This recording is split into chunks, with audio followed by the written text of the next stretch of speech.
Hello, everyone. I'm Ms. A.G., Library Assistant at Ruby Young Elementary. I'm going to be reading to you today with permission from Simon & Schuster Publishing, Ghosts. It is written by Jason Reynolds. And here is the copy of the cover. So we're going to start with Chapter 1, World Records. Check this out. This dude named Andrew Dahl holds the world record for blowing up the most balloons with his nose. Yeah, that's true. Not sure how he found out that was some kind of special talent, and I can't even imagine how much snot be in those balloons. But hey, it's a thing, and Andrew's the best at it. There's also this lady named Charlotte Lee who holds the world record for owning the most rubber ducks. No lie. Here's what's weird about that. Why would you even want to own one rubber duck, let alone 5,631? I mean, come on. And me? Well, I probably hold the world record for knowing about the most world records. That and for eating the most sunflower seeds. Let me guess. Sunflower seeds. Mr. Charles practically shouts from behind the counter of what he calls his country store, even though we live in a city. Mr. Charles, who, by the way, looks just like James Brown if James Brown were white, has been ringing me up for sunflower seeds 5 days a week for about, let me think, since the 4th grade, which is when Ma took the hospital job. So for about 3 years now. He's also hard of hearing, which when my mom used to say this, I always thought she was saying hard of hearing, which made no sense at all to me. I don't know why she just didn't say almost deaf. Maybe because hard of hearing is more like hospital talk, which was probably rubbing off on her. But yeah, Mr. Charles can barely hear a thing, which is why he's always yelling at everybody and everybody's always yelling at him. His store is a straight up scream fest, not to mention the extra sound effects from the loud TV he keeps behind the counter. Cowboy movies on repeat. Mr. Charles is also the guy who gave me this book, Guinness World Records, which is where I found out about Andrew Dahl and Charlotte Lee. He tells me I can set a record one day, a real record, be one of the world's greatest somethings. Maybe. But I know one thing. Mr. Charles has to hold the world record for saying, let me guess, sunflower seeds. Because he says that every single time I come in, which means I probably also already hold the record for responding loudly the exact same way. Let me guess, $1. That's my comeback. Said it a gazillion times.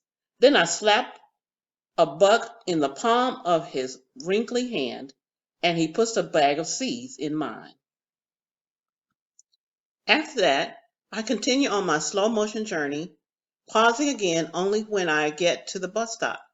But this bus stop just ain't just any bus stop.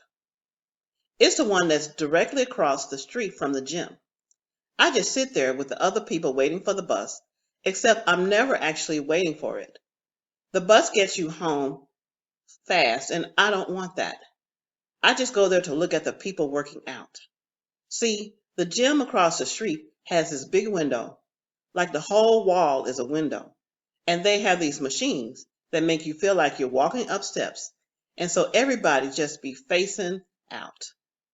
And trust me, there ain't nothing funnier than that. So I checked that out for a little while, like it's some kind of movie. The About to Pass Out show, starring Stair Stepper Person 1 through 10. I know this all sounds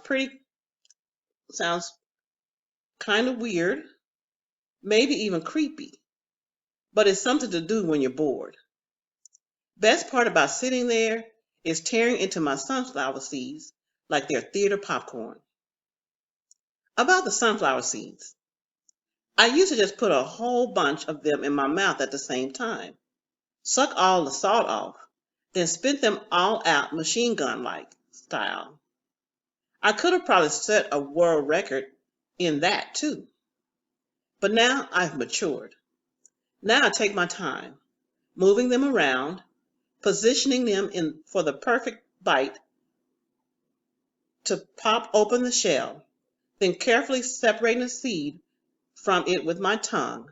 Then, and this is the hard part, keeping the little seed safe in the space between my teeth and tongue, I spit the shells out.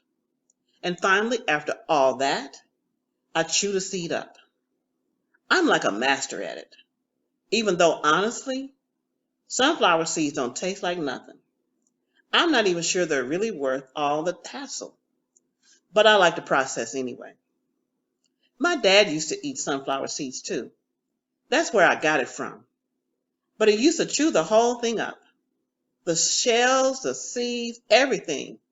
Just devour them like some kind of beast. When I was really young, I used to ask him if a sunflower was going to grow inside of him since he ate the seeds so much. He was always watching some kind of game, like football or basketball, and he'd turn to me just for a second, just long enough to not miss a play, and say, "Sunflowers are all up in me, kid." That's when he'd shake up the seeds in his palm like dice, before throwing another bunch in his grill to chomp down on. But let me tell you, my dad was lying. Wasn't no sunflower seeds growing in him. Couldn't have been.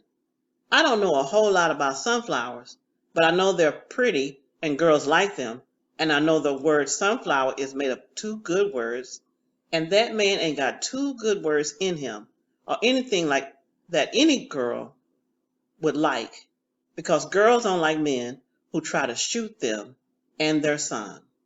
And that's the kind of man he was. It was 3 years ago when my dad lost it, when the liquor made him meaner than he'd ever been. Every other night, he would become a different person, like he'd morphed into something crazy. But this one night, my mother decided to finally fight back. This one night, everything went worse. I had my head sandwiched between the mattress and my pillow, something I got used to doing whenever they were going at it, when my mom crashed into my bedroom. "We gotta go," she said, yanking the covers off the bed. And when I didn't move fast enough, she yelled, "Come on!" Next thing I knew, she was dragging me down the hallway, my feet tripping over themselves. And that's when I looked back and saw him, my dad, staggering from the bedroom, his lips bloody, a pistol in his hand. "Don't make me do this, Terry," he angry begged, but me and my mom kept rolling. The sound of the gun cocking, the sound of the door unlocking. As soon as she swung the door open, my dad fired a shot. He was shooting at us. My dad!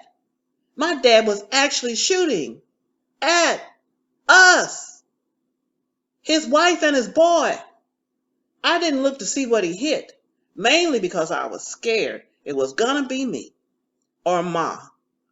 The sound was big and sharp enough to make me feel like my brain was gonna pop in my head, even enough to make my heart hiccup. But the craziest thing was, I felt like the shot, loudest sound I ever heard, made my legs move even faster. I don't know if that's possible, but that's definitely what it seemed like. My mom and I kept running down the staircase into the street, breaking into the darkness with death chasing behind us. We ran and ran and ran until finally we came up on Mr. Charles's store, which luckily for us stays open 24/7. Mr. Charles took one look at me and my mom, out of breath, crying, barefoot in our pajamas, and hid us in his storage room while he called the cops. We stayed there all night. I haven't seen my dad since.